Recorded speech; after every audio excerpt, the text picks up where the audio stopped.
I just wanted to go back to kind of trying to unpick some of the commonalities between the different speakers. And I think one of the things I was really interested in was this issue of resources coming up a lot. So the sharing of resources, the hoarding of resources, who has this, and how do artists and organizations make space for that inherent structural injustice. So, we opened with Dr. Sarah Salim talking about the importance of understanding coloniality in this conversation and how it impacts on the stories we tell about the world and who tells those stories. And I think that is also really important to understand, especially with this, the creative industries is a business. And it can be a business that is engaged in social good. And this is what we're trying to all work out with this festival.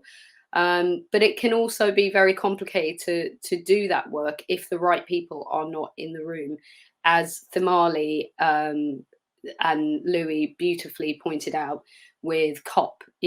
So here you have a situation of, climate collapse being one of the, biggest threats, really. And here we have COP and the silencing and exclusion of Indigenous communities in that. And so how we retell that story and how we, the importance of not excluding the people that are at the forefront of climate change was a really, really key part of Thim's talk. Tim and Louis' conversation, and I absolutely loved it. I love the work that they're doing and the way in which they're using music and culture and podcasts and social media in really innovative ways to kind of communicate climate, to try and fight against the apathy that happens around climate communication. So it was a real honor to have them there.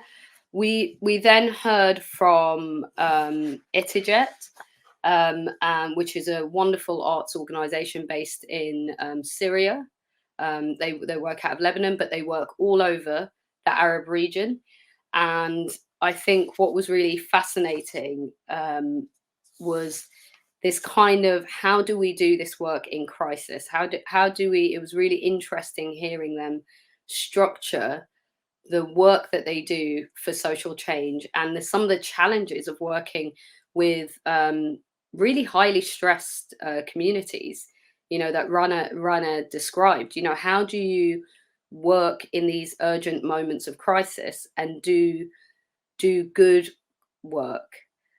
Because there was this whole issue around the ethics.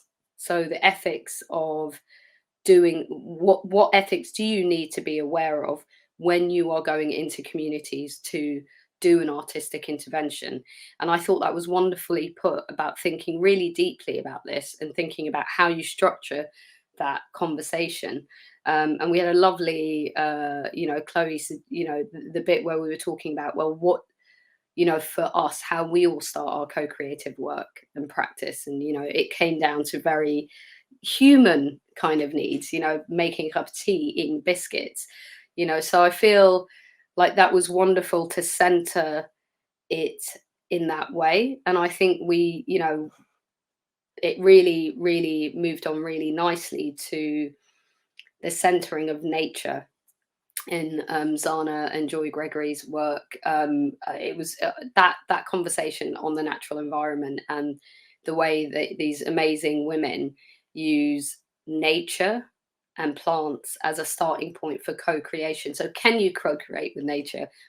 How do you do that work? And what does doing that work with the natural environment tell us about us as humans? And I feel that was just so beautiful. The work that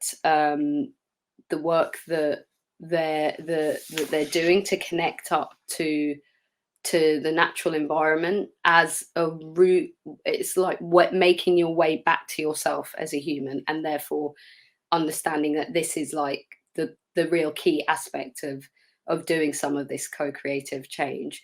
And it was really interesting looking at how that stillness, that connection with nature, really disrupts then this kind of constant dynamic need for growth and change.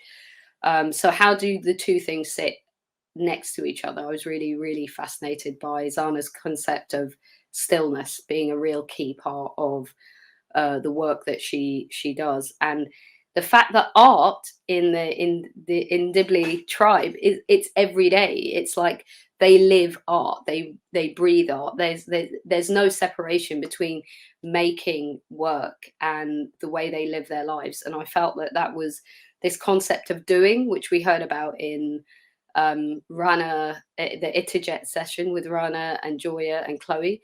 This kind of do a clock concept. I felt that was really interesting. This kind of the balancing act that we're all having to deal with and grapple with, and the tension of that, having moments and time to reflect and be still, and the importance of that in helping us critically collaborate together, as well as actually doing, because ultimately this is about doing and making the kind of changes we'd love to see in society happen, particularly around structural inequity.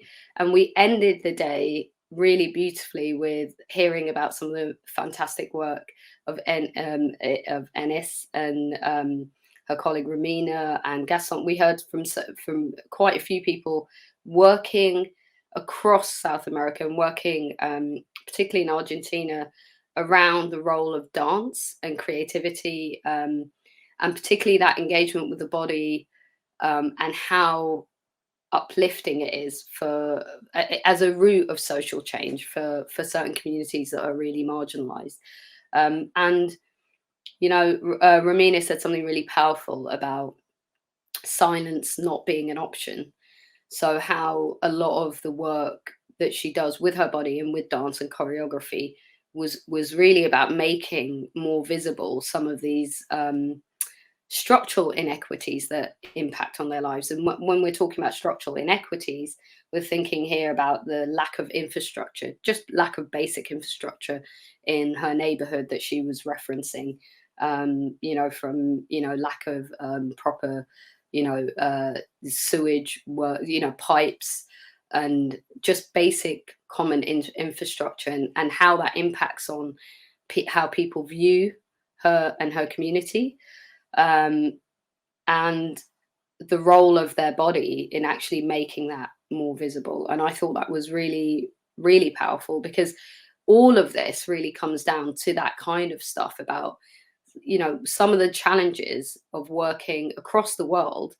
You know, this is the international festival, and this is one of the reasons we wanted to root it. For me, you know, for me and the Dhaqan Collective, we really wanted to root it in how we think about those infrastructure, how infrastructure across the globe is made through extractive capitalist economies, and how that filters down then to the work that people do, whether it's arts organizations, charities, you know, civic society. How does that wider global inequity in how the world is structured impact on the work of co-creating change for social good?